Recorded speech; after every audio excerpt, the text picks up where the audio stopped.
So our next one is, this was, like I said, this was your suggestion. So this is Prohibition Oversimplified. I'm sorry, Ace. You still got me. Am I an okay temper substitute? Help? Yes, Moreau's voice crack. Yes, yes, yes. Make fun of it. Why don't you?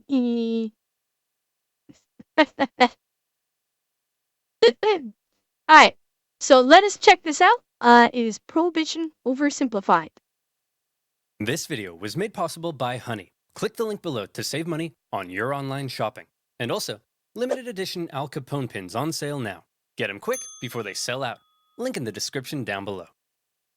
Good morning, honey. What's for breakfast? The usual. 2 caskets of rum, a mug of hard cider, and a full bottle of wine. Wait, this is just a snack in some places. What is she on about? I've been to places where this is just a snack. What are you talking about, meal? No, you gotta throw a couple more keggers up there. Oh boy! Oh, I'm running late. I'll have to take it with me. Don't forget your lunch. It's a 6-pack of beer, a flask of whiskey, 6 shots of tequila, and as a special treat, a banana. Aw, gee whiz. I'm gonna be smashed today. Enjoy your day of operating sharp, dangerous farm equipment. I can't believe this is an acceptable way to live. God bless America. Okay, gotta go.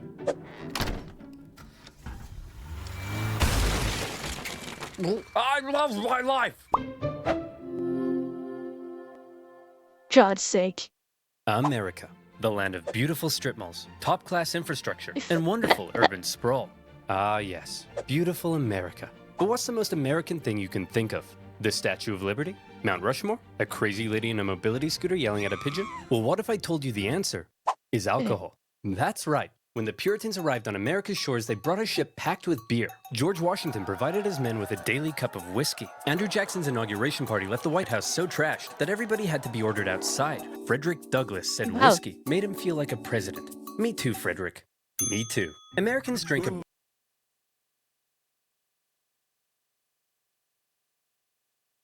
Okay, I'm gonna let it pass. I'm gonna let it slide. Breakfast. Doctors prescribed their patients hard liquor. In the 19th century, Americans drank 3 times as much as their modern-day counterparts. That's a lot of whiskey. Hey, Jerry, how's that report coming along? No big Already shocker. done, sir. I've also organized your paperwork, watered your flowers, and been a father figure to your children. Wait a minute.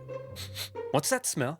Have you been drinking at work? No, sir, I would never. Well, why not? Everyone else is doing it, but I got all my work done. You're fired! Americans drink at work. They drink at barn raisins, baptisms, and public hangings. Heavy drinking was so normal that it was as American as apple pie. Hi, everyone.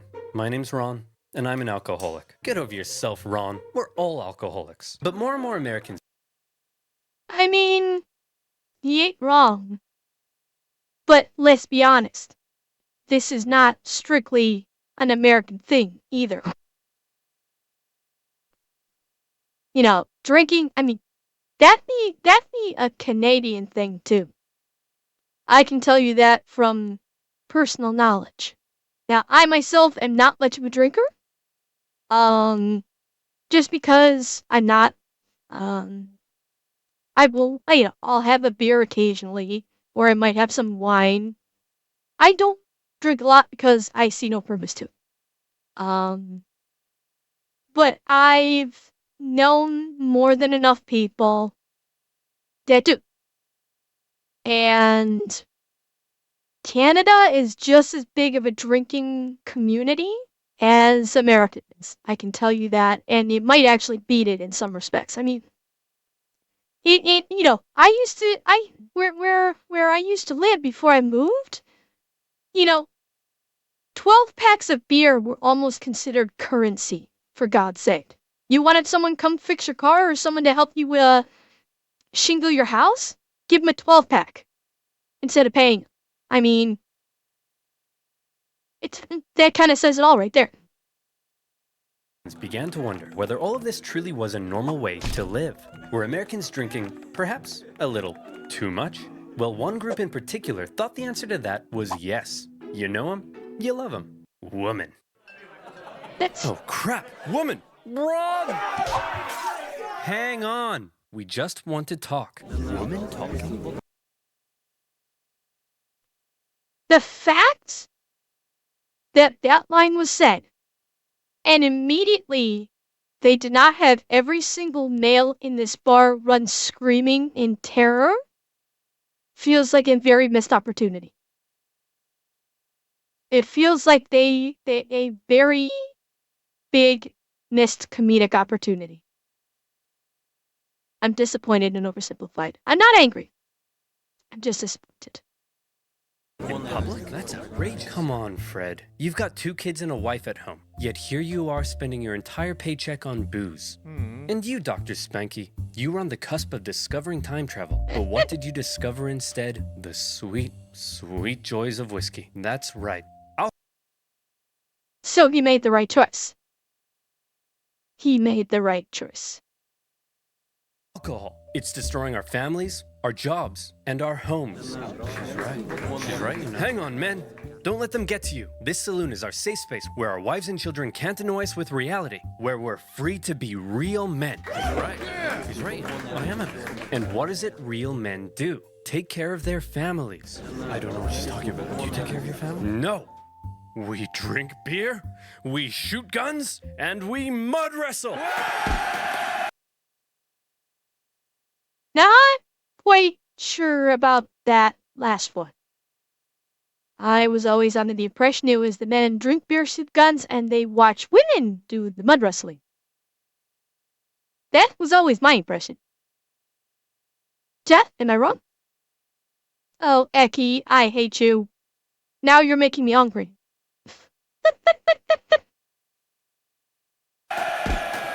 As America's heavy drinking ruined more and more lives, moral resistance began to arise, and women were at the forefront, taking matters into their own hands at a time when women doing just about anything was shocking. They'd had enough of being victim to their husband's heavy drinking, and they were going to do something unprecedented. You're going to what? I'm going to protest.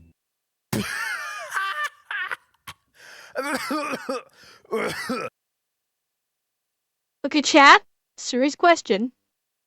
If you hear that there is going to be a protest nowadays, how many of you have the same exact reaction for modern day protests? The same exact, when somebody says, we are going to form a protest for any modern day thing, how many of you have this reaction? Maybe. Exactly.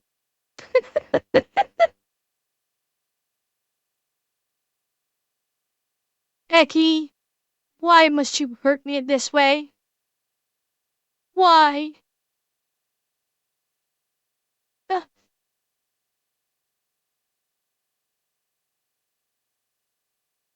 Now I'm hungry. Thank you, Eki. Now I'm hungry. Oh, sweetie. Women can't protest. Starting in Ohio before spreading nationwide, women began a crusade exactly. against alcohol. These protests back during this time period actually meant something. Protests now is a bunch of blue-haired hippies that are perpetual victims and don't actually believe in what they're protesting about. Not to mention, they only care about the protest because it gives them attention. The people doing protests now are attention whores and nothing else. They don't actually give a shit about what they're protesting. Yeah, and Tysa, you're right. Most don't even know what the hell they're protesting about in the first place. It's the whole, they need to find meaning in their life. And so there's a collective of people doing something. I want to get in on that so I feel like I have meaning, and they don't even know what the fuck it's about in the first place. That is the modern day protest. Protests back then, protests during the actual civil rights movement, back then, they actually had meaning because they had like, okay, this is what we want. This is a problem, and this is how we want you to fix it. Nowadays, it's just I'm going to scream and read because I'm mad and I don't even know what I'm mad about, but I want the whole world to know I'm mad and give me attention. That's why nobody takes any protest seriously anymore. Nobody takes any modern day protest seriously because they know it's all bullshit. I can't think of one protest within the last 10 years that has actually had substantive meaning other than I want attention. They marched through towns and cities, singing hymns, gathering outside saloons, and praying on their knees. Women praying was so terrifying that in some towns schools were shut and business stagnated. On one occasion, firemen were called out to hose down the dangerous praying women. On another, the owner of a beer garden reportedly held a cannon outside and threatened to reduce the savage women to dust. Nevertheless, they persisted. They formed the WCTU in 1874, and they organized. They set up homes for inebriate women. They installed water fountains in public parks. They wrote textbooks for school children that contained some interesting claims about drinking alcohol. Here's little Timmy. Uh-oh. Looks like Timmy's gonna have his first drink. He's taking a small sip of whiskey, and Timmy has spontaneously combusted. The end. The woman. What now? Well, Mr. Yeah, I have a musket and a cannon for home defense as the founding fathers intended. Women's efforts weren't in vain. In small towns across America, drugstores agreed to stop fulfilling prescriptions for alcohol. Men committed themselves to giving up drink. Inspired by the women's moral fervor, some saloon owners closed their doors. The Women's Crusade and other temperance movements were forcing people to reconsider alcohol's role. Well, I don't think we're actually into prohibition yet. I'm thinking what they're doing right now, we're way too early into this. I think they're laying the groundwork for when prohibition actually hits. So I'm guessing that they're going to talk about how the government, when they enacted prohibition, you referenced this as the reasoning for enacting prohibition. In society, and more people began to side with the growing temperance movement. Many states had even begun enacting their own dry laws that restricted the sale and use of alcohol. One of them was Kansas, where alcohol had been outlawed since 1881. Despite this, many illegal saloons remained open, and authorities had done just about nothing to stop them. One woman, disgusted by what she saw, decided she would take the law into her own hands. And not just any woman, a terrifying, hatchet-wielding, sweet old lady named Carrie Nation. Armed with her trusty hatchet and a bag of what she called smashers, she traveled from town to town visiting saloons. But she wasn't there to get smashed. She was there to smash. The men could do nothing but cower as Phrasing. That's all I'm gonna say. sweet little Carrie hulked out and tore the place to shreds. She went to Kiowa and smashy smashed. Wichita, smashy smash. Topeka, smashy smash. Okay, are we not doing phrasing anymore? Come on. If we're not doing phrasing anymore, I'm taking this into my own hands.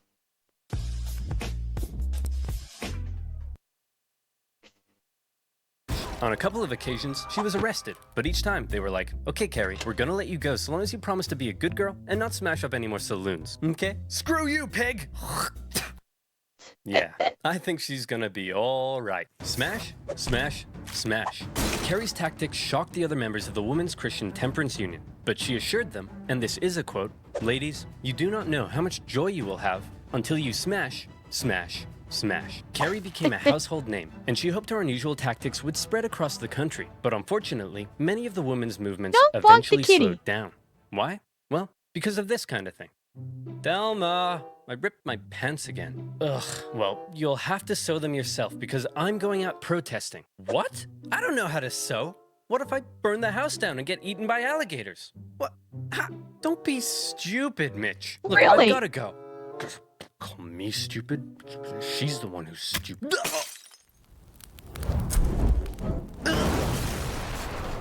Hey, Thelma! Look who's stupid now! See, while the women were out protesting, there was nobody to do the cooking and cleaning and being seen and not heard, and they gradually had to return to their duties at home. But where the women had got the ball rolling, a new movement was about to take that ball all the way to Washington, D.C. I'm talking about the Anti-Saloon League. Mm-hmm. The Anti-Saloon League was a political pressure group run by a very sweet-looking old man. But don't let that deceive you. This guy was an evil genius. While the women's movements were interested in a whole range of issues, Wayne Wheeler and the Anti-Saloon League only cared about enemy number one, Mr. Alcohol. And as a result, they were extremely effective. They were able to exploit the fears of the American people. And I mean everyone's fears. Here's how they did it. Hello, sir. Welcome to the Liberal Progressive Rally. Why don't you introduce yourself? Well, I'm Patty, and I'm an immigrant from Ireland. And tell me, Patty, do you drink? Oh, yes. I drink a lot. See, folks, people like Patty come here looking for a better life, only to end up drunk in the gutter. Don't worry, sir. We're gonna help you.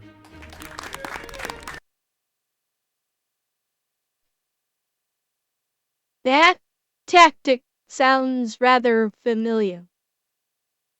Doesn't it, chap? Mm-hmm.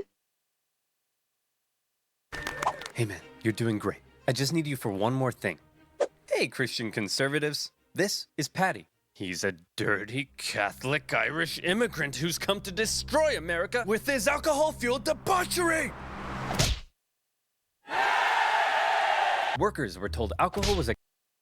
I mean, yeah, exactly, Tysel. It's the methodology may have changed, but the grift has not. Because if it ain't broke, why fix it?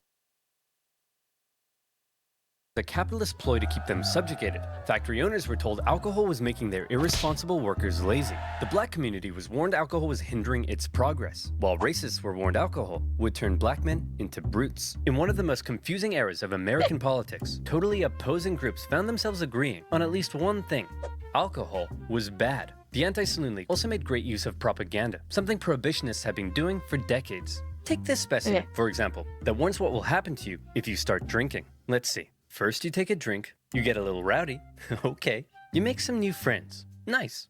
Then you become homeless. You turn to crime, and... oh. But the most effective tactic... Victim having a bad time. Yeah, I mean... propaganda... It's been around forever for a very good reason. It works. We're seeing it today. There's a reason why propaganda has propagated throughout the centuries. Becky, are you deliberately trying to make me drool with hunger? Seriously now. Wheeler used to force prohibition on America was pressure politics. In any election he could, Wheeler very successfully rounded up support against any politician who was in favor of alcohol. It just became easier. In Ohio alone, he had 70 state representatives and the popular Republican governor ousted. Yeah, you're right. I mean, in probably the last decade, I'd say roughly the last decade, propaganda has become prevalent in society. It has become almost impossible to separate factual news and information from propaganda. That's how insanely bad it's gotten. Like, you need to actually do homework just to find facts on any given situation.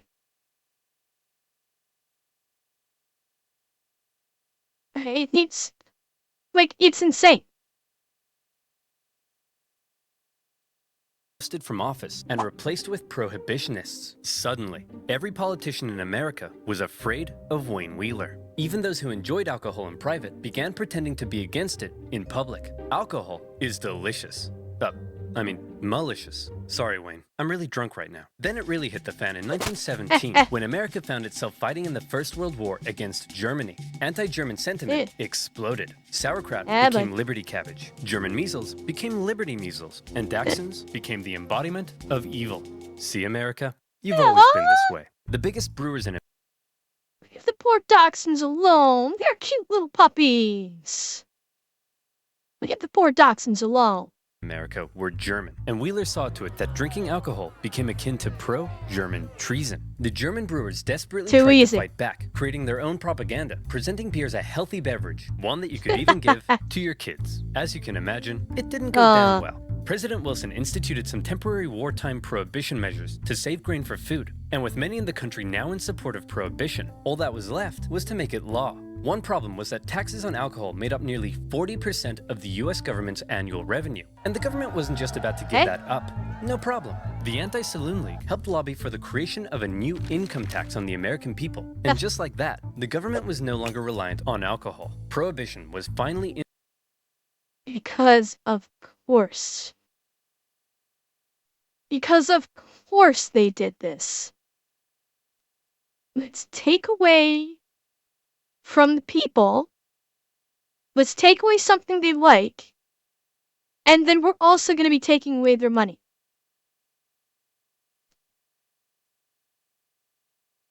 So...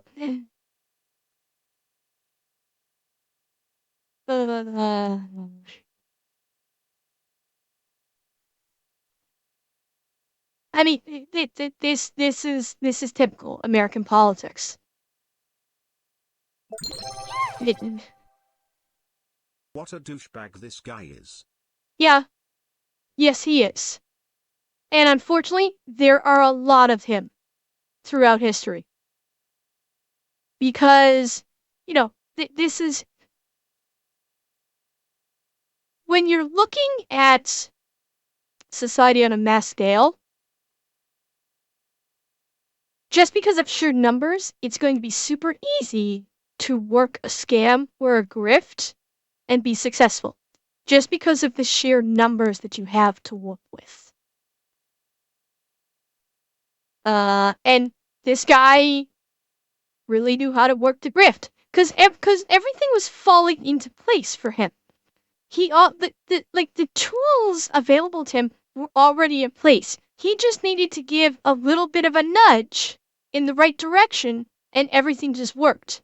You know, the war with Germany only allowed him to supercharge the grift because Germans were known for their beer.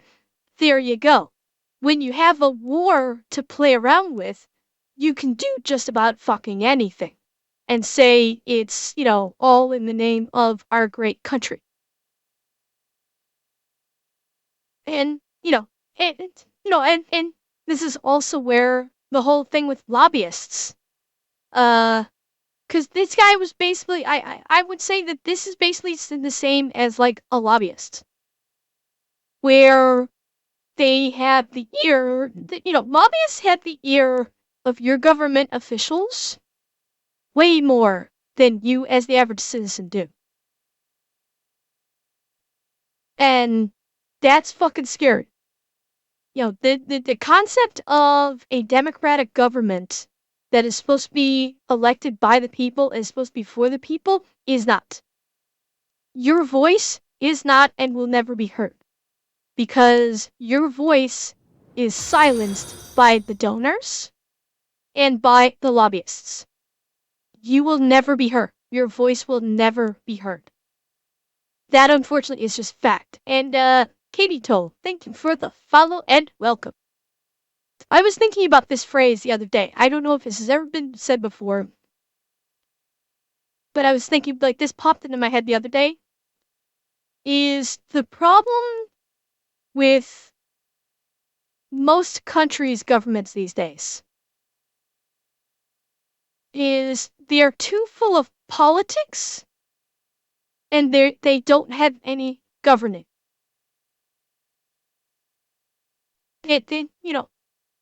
Countries need to either tamp down or get rid of the politics and actually do the governing. And the minute that starts happening is when you're going to start seeing improvement. Because politics is what is destroying countries and destroying societies. Because the politics is there and the governing is not. Hence why every bill you hear about has 50 million different riders in it, with a whole ton of shit that is not even a part of the issue crammed into it. because politics. And this is, I mean, this is coming from the donors whispering in people's ears, and it's from the lobbyists that have the voice, that have taken the voice away from the people. 100%. Introduced to Congress in 1913, not just as a law, but a constitutional amendment. In 1917, as the House held their final vote on the Prohibition Amendment, Wheeler was watching from the gallery. You spineless cowards. I know half of you drink, yet here you are bowing down to Ned Flanders up there. Look at him, like he's some kind of Caesar. Ugh, don't be so dramatic. I obviously don't think I'm Caesar. Now release the lion. In the end, Prohibition passed the House easily, 282 votes to 128, and the states ratified the new amendment by 1919. America, a nation obsessed with liberty and freedom, had just voluntarily given up its private right to choose whether or not to drink alcohol. We did it, folks. We fixed everything. America will be perfect forever. But you just dissolved America's 5th largest industry and lost tens of thousands of jobs for us immigrants. No, you idiot. You don't get it. We helped you. Idiot. Ugh, I could really go for a beer. Oh no! Immediately after Prohibition went into effect, alcohol consumption in America decreased as Americans followed the law and tried not drinking. Man, if we're gonna be law-abiding good boys, we need something else to fill the dark, lonely void that delicious beer once did. Well, how about we crack open a nice cold can of water? Hell yeah! Toss it over. Nah, this... See? They should have listened to the fat electrician and gotten death water. This isn't doing it for me. Let's try knitting. Shadow, I believe so. This isn't filling the dark void at all. Wanna play some kites? Ah, screw it. Let's go get some illegal beer. Well, it seemed like many Americans supported Prohibition. After the law went into effect, it seemed like just as many Americans intended. You know what, Ace? He talked about that in one of the other videos we reacted to. He mentioned that. He did. I forget which one it was, but he did reference it. To keep on drinking, and they would go on to find a variety of ways to break the new law. Here's a question for you. Do you like breaking the law? Well, shame on you. Or do you like saving money when you shop online? Then you should use There we go. Do you ever shop in store? Of course not. Then you'd have to talk to real-life people. Yuck. You'd rather shop online in the comfort and darkness of your mom's basement. And better yet, you can save money when you shop online with Honey. Honey is a free browser extension that scours the internet for promo codes and automatically tests them. And scours your data. Bazinga. When you're checking out. Look at me. I'm buying a Baby Yoda smartwatch to increase my chances of getting a girlfriend. And look, this Magic Dancing Coin Man has a promo code for me. Holy heckin' balls! I just saved $18.75. Watch out, ladies. And guess what? Those of you who've already installed Honey using my link have found over $247,000 in savings. So what are the rest of you waiting for, you big dumb stinky idiots? It's free and can be easily peasily installed in 2 clicks. So get Honey for free today by going to join Honey. I mean, Prohibition has led to a lot of things that we still see in modern time. Prohibition, basically, I'd say, was the beginning of, like, the in-home microbrewery. That probably sparked the interest in microbreweries and people brewing their own beer at home. You're talking about, led to NASCAR, yeah, the races for the, oh God, I've lost the word for it, for the cars that, ran the illegal hooch. Bootlegging, thank you, bootlegging. And yeah, bootlegging and moonshine, it's like, it actually created a lot of things that we still see in this day. And, well, Kiar, everything leads to violence now. Human beings are a violent species. Everything leads to violence. That's just facts. Honey.com/oversimplified. That's joinhoney.com/oversimplified. And as always, you'll be supporting my channel. So thank you. Now where were we? Oh yeah. Punching Patty, passing Prohibition, and procuring pints.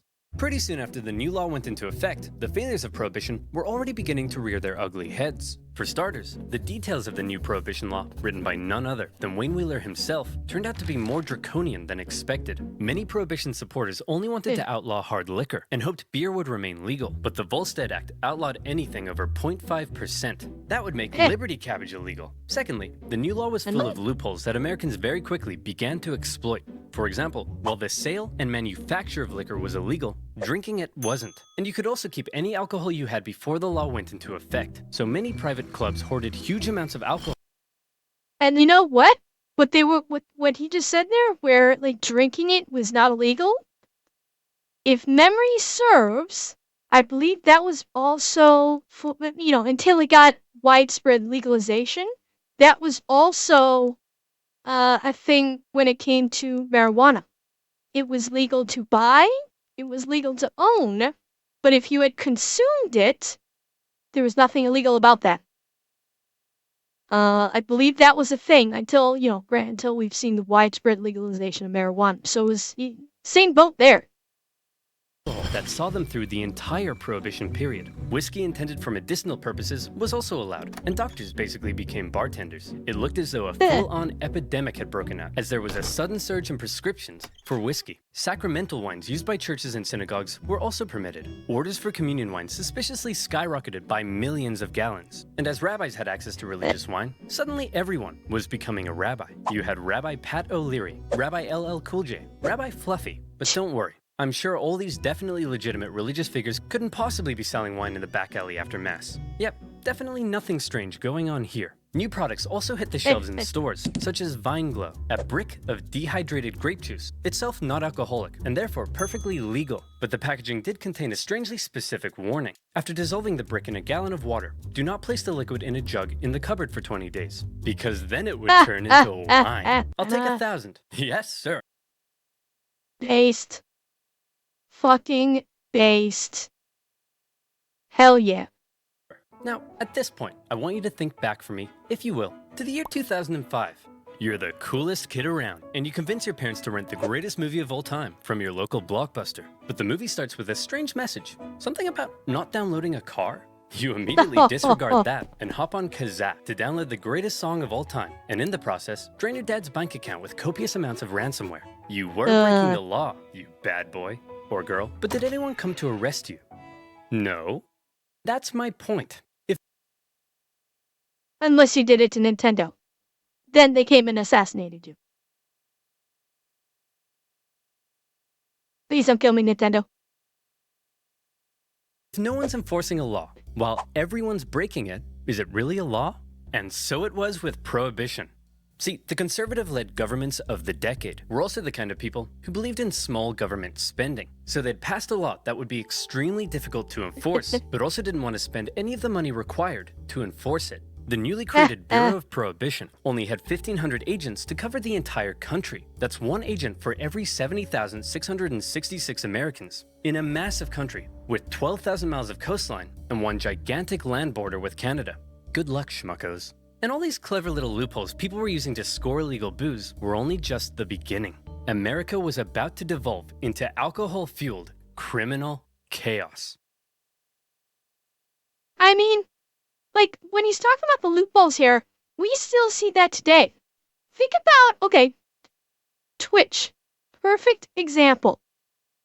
How many of you remember the meta from not too long ago where Twitch streamers, particularly attractive, hot female Twitch streamers, were wearing, like, green clothing, like, on their ass, and playing a game, and basically green screening the game onto their ass.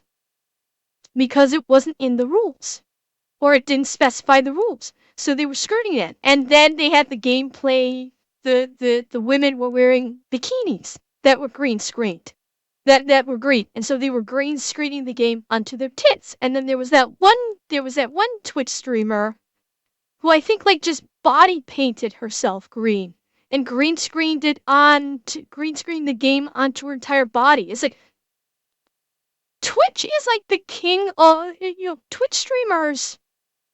especially the female Twitch streamers, are the queens of let's find every loophole imaginable. Every new rule that Twitch comes out, immediately, first thing they're doing is they're looking for the loophole and they're exploiting it. It is a constant game of cat and mouse.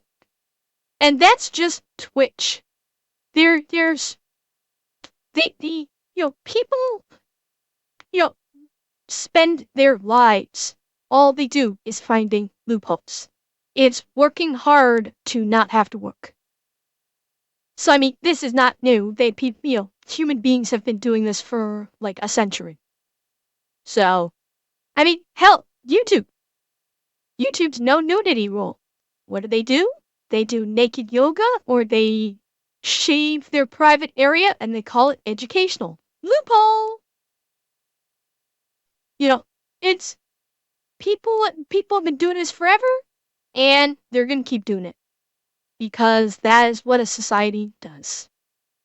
By outlawing it, Prohibition had made alcohol a precious commodity. It and could, millions of Eki, Americans but would become outlaws as it they found a doesn't. variety of ways to score illegal booze. For example, many Americans began making their own liquor. Illegal stills from making moonshine were found by Prohibition agents from the hills of Kentucky and the caves of Arizona to parking lots in major cities, and even in the homes of Prohibition-supporting politicians. Oh, Eki, the nudity I was talking about was on YouTube, not Twitch. I wasn't referring to Twitch with that one. Trust me, they're not going anywhere. YouTube's not going to ban them because they bring in a shit ton of views. And thus they bring in a shit ton of ad revenue. So yeah, the naked yoga and the see-through fry-on balls, they bring in a shit ton of ad revenue. They're not going to ban them because they're barely getting by and they like that sweet, sweet green. Oh, come on now, fellas. I voted for Prohibition. I'm not gonna have an illegal still. What's this? That's my son, Freddy. Say hi, Freddy. Sir, this is obviously an illegal still. How dare you? Hey, what's this in the bathtub? That's bath water. Why does it taste like alcohol? Here's a better question. Why are you tasting my bathwater? Weirdo. Come on, Freddy. Let's get away from these perverts. To discourage moonshining, the government began adding extra toxins to many of the products moonshiners were using, which resulted in many cases of severe illness and death. But alcohol wasn't just being made at home. Along America's vast coastlines, rum runners smuggled alcohol into the country by sea. A floating supermarket known as Rum Row extended along the east coast just beyond America's maritime limit, and bootleggers frequently sailed out in small boats to pick up shipments of booze. These bootleggers could then be found selling their illegal products everywhere, even in the halls of Congress. Wow, Pop. One day, I want to work here. Well, son, if you work hard and never give up, one day even you could be a massive hypocrite. Even President Harding was known to serve his cabinet bootlegged whiskey. Yeah, let's be honest. You don't need to work hard to get into government anymore, do you? Government's now all about personality versus knowing what the fuck you're doing. And some bootleggers were so successful, they became bazillionaires, such as Roy Olmsted, an ex-cop who became one of the biggest employers in the Seattle area from smuggling booze. Unfortunately, all of his whiskey came from Canada. Yuck. All of this criminality was being made possible by copious amounts of corruption. Across the country, armies of government officials were persuaded to turn a blind eye. Bootleggers became so rich, it was no problem to stuff a couple $1,000s into the front pocket of the police chief, or the mayor, or their disapproving mother. And some cops were getting almost as rich as the bootleggers. All right, men, everyone gather in. I've received word that one of you has been taking bribes from bootleggers. Any ideas who? Kevin, perhaps. Got any thoughts? No, sir. Many police officers came from the same communities that drank a lot, and they weren't about to arrest their own granddads for knocking back some homemade gin. Hey, yet you leave my country's alcohol alone. Canada has good alcohol. But all this isn't to say there was no enforcement. Plenty of government officials were doing their best to enforce the new laws, and some unlucky individuals received very harsh penalties, such as a Michigan mother who was sentenced to life in prison for small-scale moonshining. Cases like these were widely reported in the media and only served to make Prohibition even more unpopular. But not just that, the media also loved to cover the exploits of the most famous bootleggers. Okay, chat, I don't know if you're able to see. The text underneath the headlines over and over just says, smash that like and subscribe button. Hey, thanks for taking the read this, by the way. It means a lot. And it just says that over and over and over and over again down here. turning them into national icons. One of the biggest bootleggers was a man named George Remus. Originally a lawyer, he watched as his bootlegger clients paid off enormous fines like it was nothing and proclaimed bootlegging. Albrecht? I don't know. Like I said, I'm not a big drinker. Presumably there is. If there is, I have not had any, because like I said, I'm not a big drinker, so I couldn't tell you. But I'm assuming there probably is. It's the business for me. But unlike most bootleggers, Remus had big brain, and he came up with a pretty clever system. See, there were millions of gallons of liquor produced before Prohibition that were sitting in distillery warehouses, and it could only be sold with government permission to drug companies. So Remus set up his own drug company and bottled the liquor. Then he set up his own transport company to transport the liquor. And then he would send his own men out with guns to intercept his own transport vehicles. And this would happen. Hey man, this is a stick-up. Oh no, please don't hurt me. I won't hesitate to shoot. Please, I have a wife and kids. Hand over all the whiskey, Fatty. Hey! Fatty isn't in the script, you jerk! After stealing all the whiskey from himself, he could then sell it for big bucks. The perfect crime. Unfortunately, Remus was eventually caught by a goody two-shoes prohibition director in Indiana who wouldn't take Remus's bribes, and the government found Remus guilty of violating the Volstead Act 3,000 times. For 2 years, as Remus sat in prison, his wife promised to take care of all of his money. And by take care of his money, she meant have an affair with a I was gonna say, oh yeah, she's gonna take care of his money, alright. She took care of something. prohibition agent, sell off everything Remus owned, and file for divorce. When Remus finally got out and found his big fancy mansion empty with his wife gone, he reportedly broke down in tears. A few months later, during their divorce trial, he spotted his wife in a car in Cincinnati. Remus hopped in a cab and asked the driver to run her off the road. The driver was like, okay. Then Remus got out of the cab and shot his wife dead.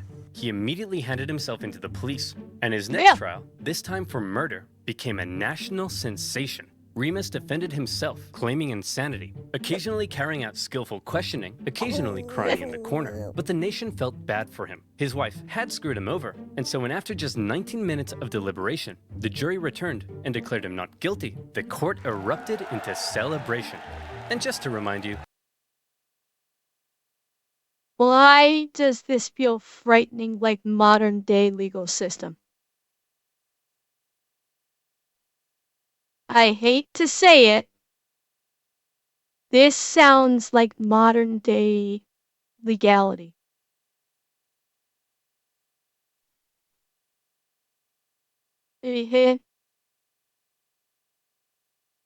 Where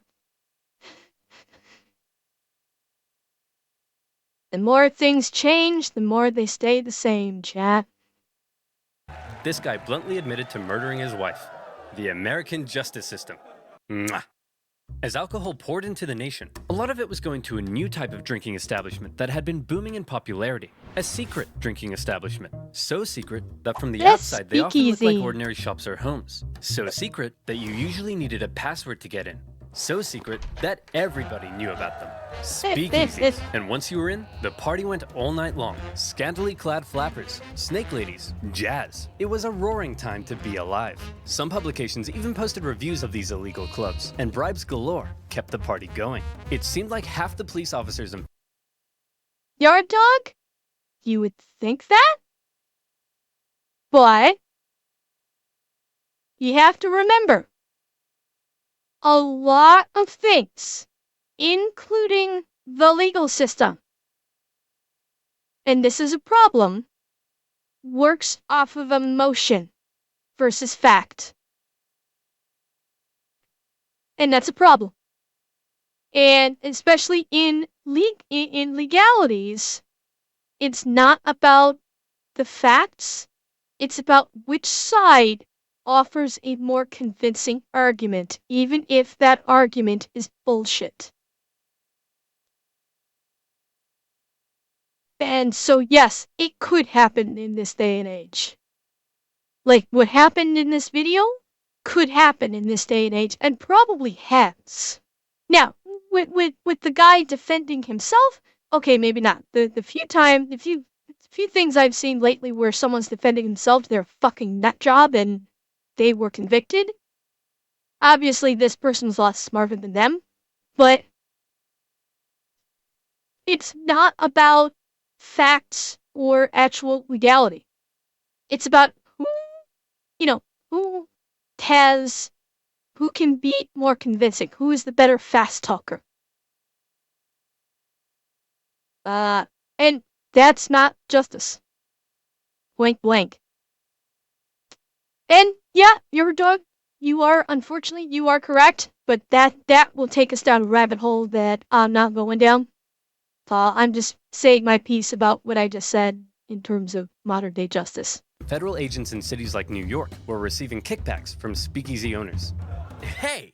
What the Kevin Costner is going on here? Officer O'Hannity, taking bribes? Why am I not surprised? Prohibition Director Simmons? For shame. Mom? What would Dad say? Ask him yourself. Dad would say, quit being such a wet blanket and let Daddy earn his tips. Anytime a speakeasy was shut down by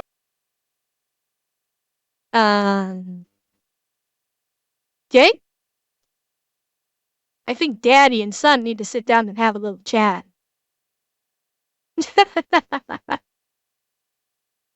authorities, it seemed like 3 more would just pop up elsewhere, and some neighborhoods were so full of them that one resident began hanging a sign to try to keep partygoers from constantly knocking on her door. It really seemed like the new laws regarding alcohol, in some places, were simply being ignored. And one prohibition agent who traveled the country liked to see which city was the most defiant by timing how long it took for him to be offered a beer after he arrived. His winner? New Orleans, where a cab driver offered him a drink after just 35 seconds.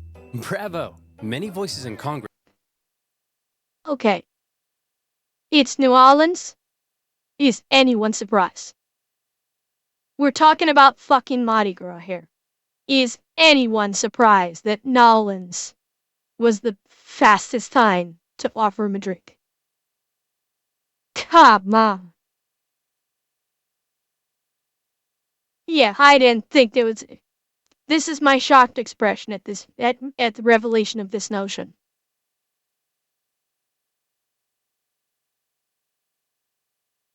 And you see, I am completely and utterly shocked, Chad. Look at how shocked and amazed I am by this fact.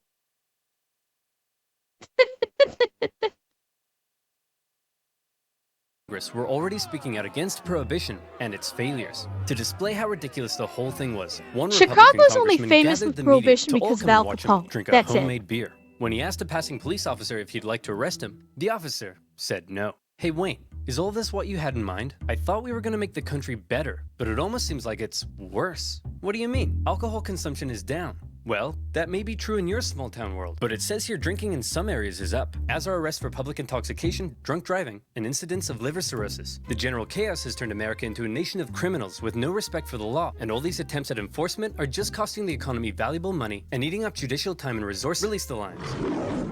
The social change and corruption that Wheeler and the Anti-Saloon League had been so eager to prevent, in the cities at least, was surging.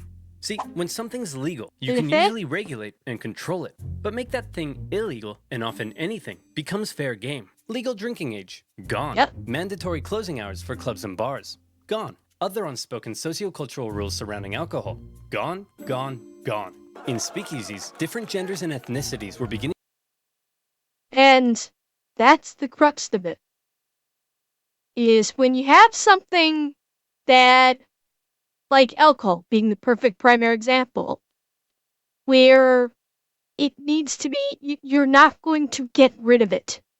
You want to control it and moderate it to mitigate the problems.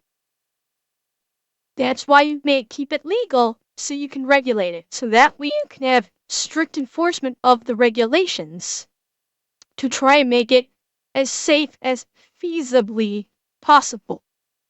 That's why marijuana has finally been legalized. Because somebody got a fucking brain and realized, you know what? The people are going to smoke marijuana whenever the hell they want. And why not regulate it? And then we can tax it. And Shadowclaw, yes, the same thing, I feel the same thing would be in regards to prostitution. I do. there is no reason why prostitution should be illegal. If you legalize it, you can regulate it, you can tax it, you can put requirements in place so people are safe. Like the biggest thing is taxing. If you make it legal, you can tax it. Therefore, it's income. People are going to drink. People are going to smoke weed. People are going to frequent prostitutes. And I'm not talking only female prostitutes. I am talking male prostitutes also. If you tax that, like you have legal brothels, you can tax that. People will be frequenting them. Austin, you can tax it. That's more money that's going to the government. But the reason why they don't is because the Puritan mindset is a hard thing to kick. It is such a hard thing to kick because it's been inundated in society's consciousness for generations that this kind of thing should be illegal. The idea of making it legal, it's like a mental barrier to so many people, including those that are in charge of the legislation of things. But if you can get over that hump, like what happened with marijuana, you make it legal, you make it safe, and you tax it. Pedro, thank you for the follow and welcome. Think about it. Since marijuana became legal, how many problems have there been in society because of legalized marijuana? It is regulated, there are laws pertaining to its usage, and it's taxed.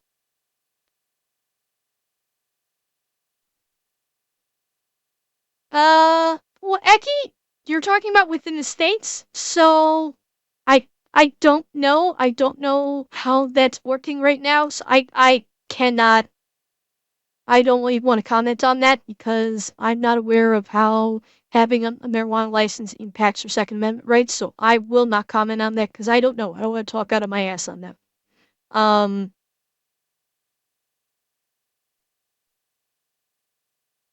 Yeah, well, big shock. If that is the case, big shock that the government, when they put the legalization in place, they fucked up something else. Color me shocked and amazed by this. But yeah, it's like this is, governments will spend more money making something illegal and trying to enforce that illegality than they will of making it legal and regulating it and taxing it. So for many things, like for substances that they are making illegal, the government is spending more money, i.e. your money. More money is being spent on enforcing the legality in law enforcement, in the justice system, in the prison housing system. More money is being spent on that than if they had legalized it and regulated it and taxed it. And then enforced that, and then did the legal enforcement on a smaller scale in that respect.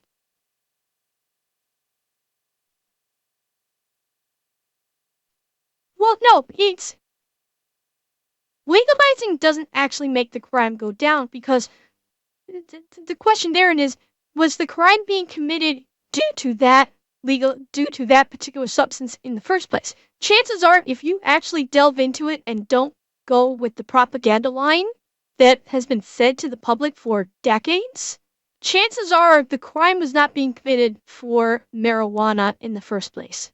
People were not knocking over liquor stores and shit like that, or robbing houses to pay for weed.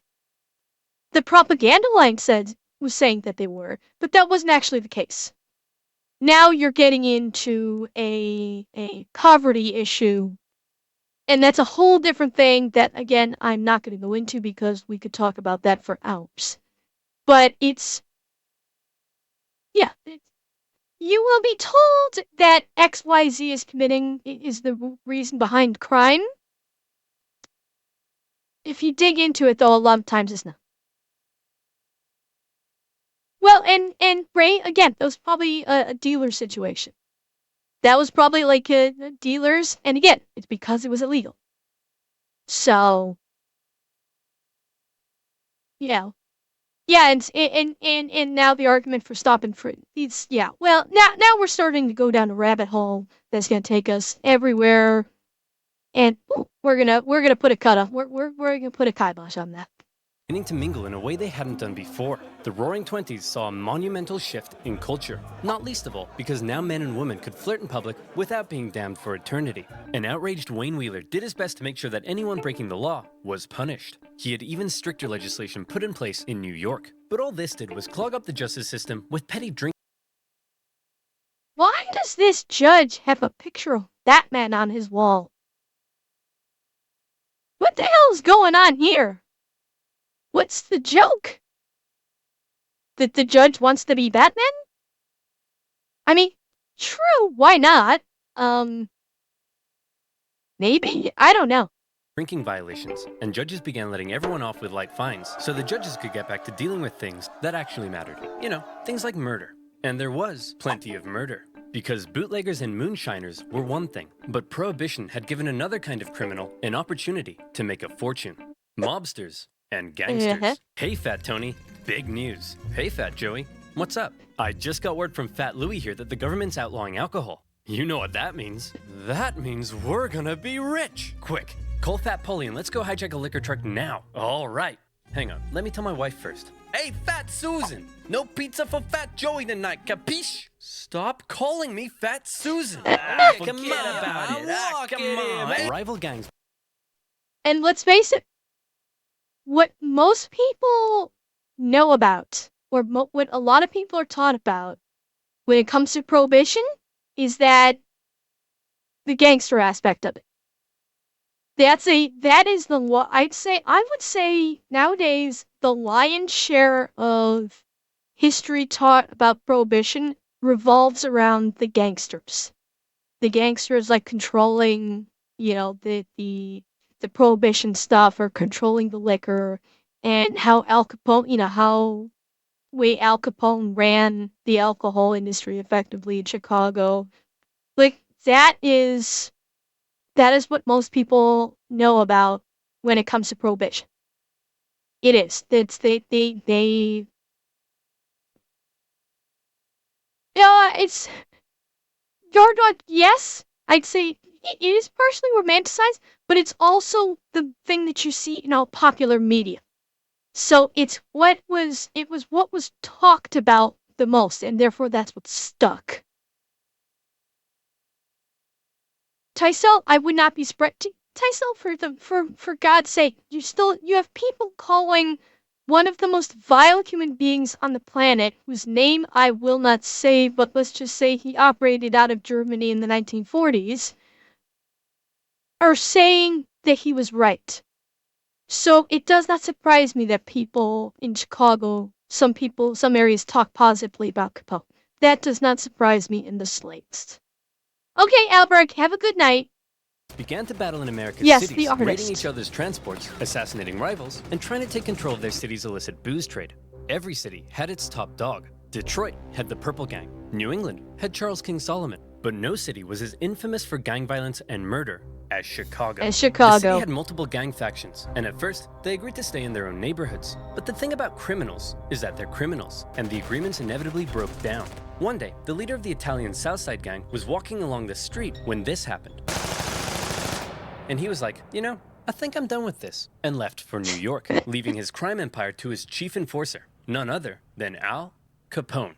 Having been knifed in the face in his younger years, Capone earned himself the name Scarface. Although interestingly, he hated that nickname and preferred to be called Snorky. Snorky was ruthless, just like any other gang leader in America. But what set him apart from others, the reason he's become synonymous with 1920s gang warfare, is this. Most other gang leaders would try to keep a low profile because, they're killing and murdering and stuff. But Capone lived for the fame and kept an extremely high public profile, frequently speaking with the media about.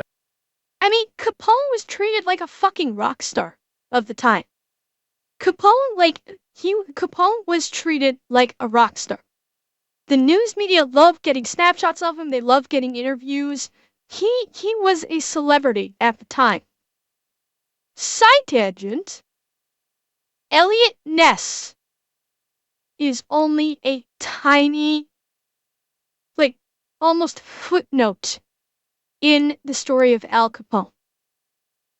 Elliot Ness was like one cog in the giant wheel of the law enforcement machine that took down Al Capone.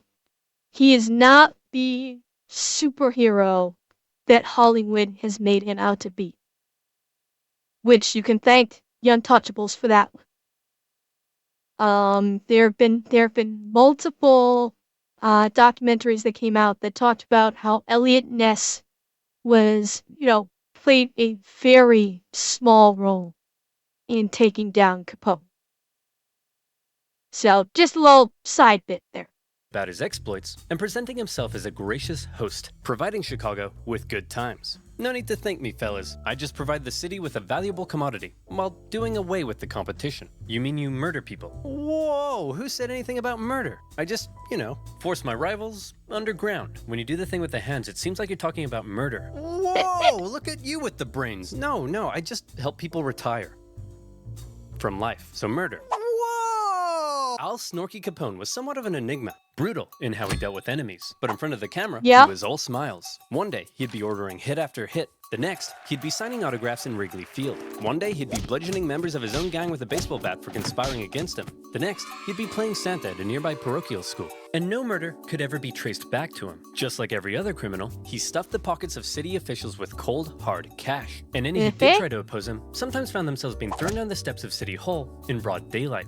Problem solved. The public couldn't get enough of Capone. He quickly became a household name as people romanticized the gang life he lived. And this became a source of concern for the people at the very top. President Hoover? What is it now, Miles? I'm busy. Well, it's just that there's a lot of crime, sir. Crime? How long's that been happening? Well, since the dawn of man, sir. What? Would you like me to blame it on the Democrats again? No, Miles, I want you to blame it on squirrels. Yes, the Democrats. Now stop wasting my time. Yeah, Shadow, you're right. That's one of the one big footnotes in history is that the biggest gangster, one of the biggest gangsters in history had to get taken down by the IRS because no one could pin any other illegal activity on him. Since having a crime lord controlling public officials and winning the hearts of the people probably wasn't a good thing, Hoover personally ordered that something be done about this Capone fellow.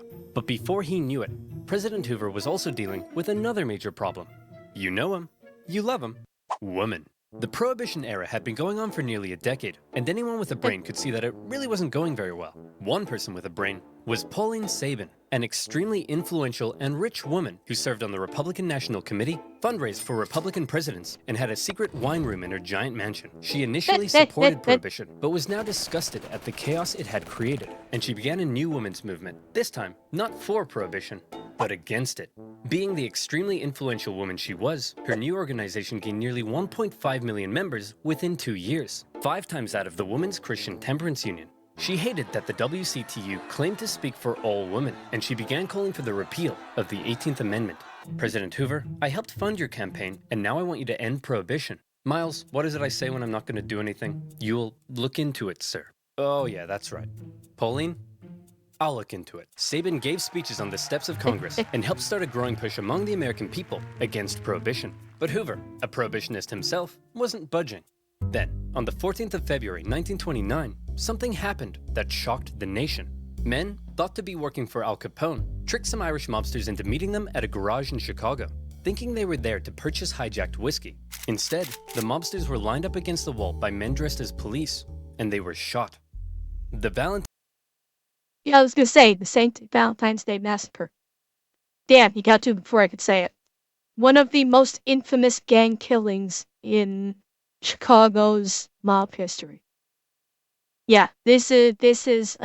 I don't know if they're gonna show the car, but they actually, I think a couple of mobsters actually made it into a car or something, and the car was just riddled with bullets. Like this was a literal slaughter. This is infamous. Valentine's Day Massacre had people outraged. It was cruel, and almost felt like American mobsters had finally crossed a line. I'm guessing this picture is a recreation, obviously, because I'm guessing no one is still alive after that. Ray, it's not just Chicago where you can get killed over shoes.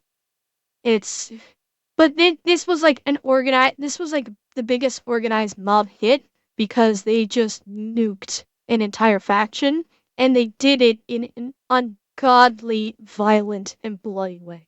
And that's what made the headlines. People were sick of the violence, and in part, they blamed Prohibition for helping to create it. The pressure on Hoover to do something was steadily increasing. Fine. Miles, I want you to put a report together to see if this whole thing is working. You mean the thing where mobsters are becoming increasingly powerful and massacring each other in the streets and everyone is disregarding the law and half our public officials are corrupt and taking bribes? That thing? Yeah, I want to know if it's working or not, Miles. Stop wasting my time! Hoover continued to drag his feet on Prohibition, but after the Valentine's Day Massacre, he was still determined to do one thing. He wanted Al Capone in prison. Since Capone had been so careful, the FBI were having a hard time charging him with anything, but eventually, they got him. Capone, we know you're supplying Chicago with alcohol and you've been involved in countless murders. Whoa, look at you with the crazy talk. I ain't done none of that stuff. But you're rich, right? You're damn right I am. And so where'd all the money come from, Capone? All right, I'll let you in on a little secret, but you gotta promise not to tell anyone, okay? I don't pay my taxes. Whoa! For all of his murdering, the IRS finally got Capone on tax evasion. At his trial, he didn't seem too concerned though, and spent most of his time having a laugh with his lawyers. Hey Capone, I gotta know, why are you so confident you're gonna win here? Well, Your Honor, because I'm an honest man with a big heart who's passionate about work. And he paid off the jury. Working for the good of the people. And also because I threatened the entire jury's families. Luckily, Oh, at the threaten last their minute, the families, judge yeah. replaced the entire jury pool with a new one that Capone's men hadn't yet got to, and Capone was found guilty. That part they got right in The Untouchables, because I don't know how many of you have seen the movie The Untouchables with Kevin Costner and Sean Connery and Andrew Garcia, and of course Robert De Niro. The ending of The Untouchables actually had this scene where they had arrested him for tax evasion. They had all the evidence. They were like they had him dead to rights. Quebec Zoo, thank you for the follow. Welcome. And Capone's just smiling. He's laughing. He's having a grand old time. Now, how they discovered this? Obviously, I'm guessing it wasn't like how they discovered it in the movie. But they discovered that something, I don't know if it was strictly threatening the families of the jurors or if they were all bought off. It was one of the two. I think in the movie it said that they were all paid off. I think is what they said in the movie. And they forced the judge to, in the movie, they forced the judge to swap out the jury. Because in the movie, they say Elliot Ness, who they made a hero in this, said, told the judge that his name was in the ledger of Al Capone's payoffs also, and it was a bluff because he wasn't actually, but the judge like maybe believed him or something, and so the judge ordered that the juries get swapped out. So obviously there is a hefty dose of artistic license at play there.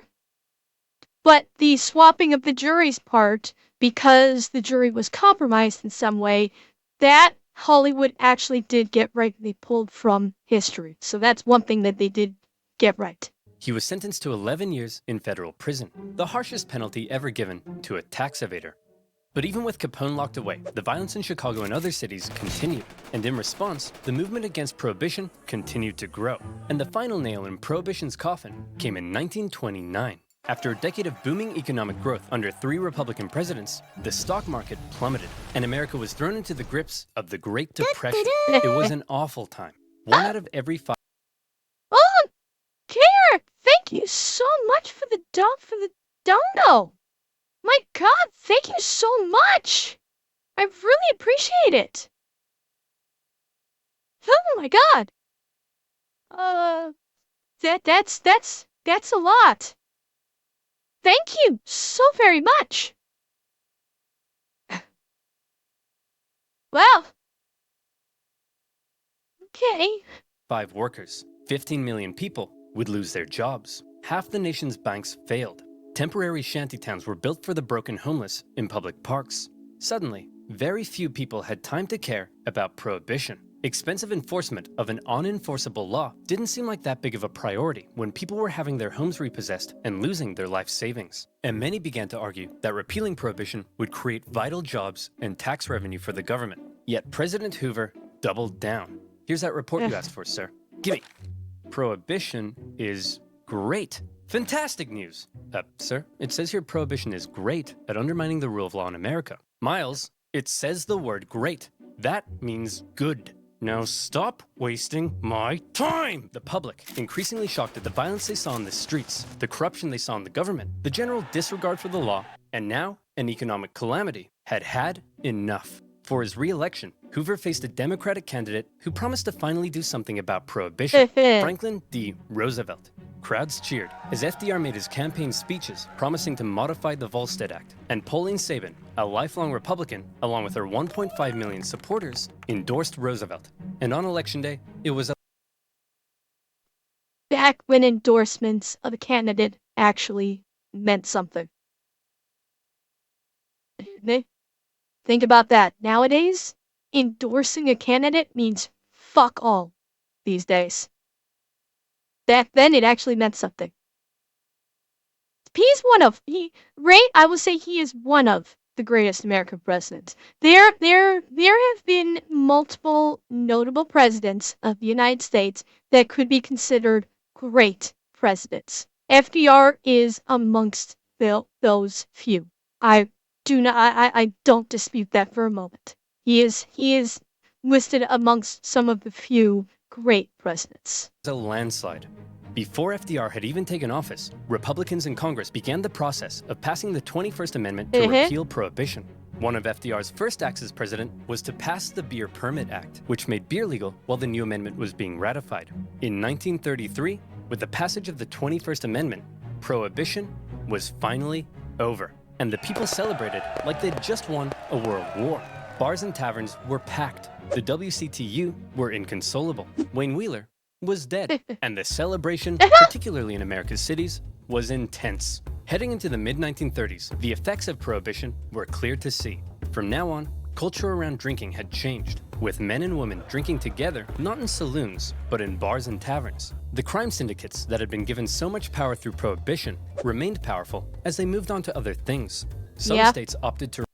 And that's the thing with illegal organizations. They're just going to move on to something else. So they move from alcohol to the illicit substances. That's life. We're going to see that forever.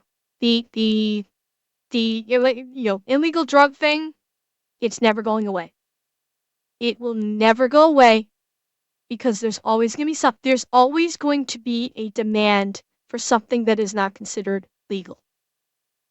And you cannot legalize everything. You cannot. It's just like, obviously you would not want to make legal things like cocaine or meth or crack or any of these illegal substances that are inherently dangerous, no matter how you try and spin it. There will always be something that is illegal, which means there will always be a demand for it. No matter how hard you try, no matter how many PSAs you have, no matter how many laws you have, no matter how much money you throw at law enforcement to, do a war on drugs or something, there will always be a demand for it. It is never going to go away, unfortunately. That is a sad fact of life. Especially with an exploding population. The exploding population numbers, it is a fact of life. It sucks, but it is a fact of life, unfortunately. Remain dry, with Oklahoma only repealing its prohibition laws in 1959. To this day, no, there is not a special place where all drugs are legal. No. I think there was talk about it in, I could be mistaken. I could be mistaken about this. Uh, it may have been British Columbia that was talking about just legalizing everything. I don't believe that passed. I do not believe that passed. They were talking about it as some kind of, you know, big, okay, let's just try and get everything taken care of. But I do not believe it passed through government. So I don't believe they tried, but I don't think I don't think it went through. There are still counties in America with some form of prohibition. So what did we learn today, kids? What's the big lesson here? What's the moral of this story that we can all take away and apply to our day-to-day lives? Maybe that you shouldn't force your own morals on others who don't share them? Maybe that if you tell Americans not to do something, that's the one thing they'll definitely do. Or There's stuff like clean needle exchanges, and I know that there's this one charity that's working on putting up like public health boxes all over the place for people that are like homeless or that use drugs, where they can get like clean clothes or hats, where they can get clean needles. There is that, but there aren't like drug houses with medical staff unless you're talking about like methadone clinics. And methadone clinics, that's not exclusive to Canada. So unless that may be where you're talking, there are no like drug houses where you can go and use illegal drugs, like illegal hard drugs with medical staff. There's nothing like that exists that I'm aware of anyway. Or maybe there is no lesson. Maybe we're all just a bunch of dumb, stinky idiots, and we're all doomed. The end.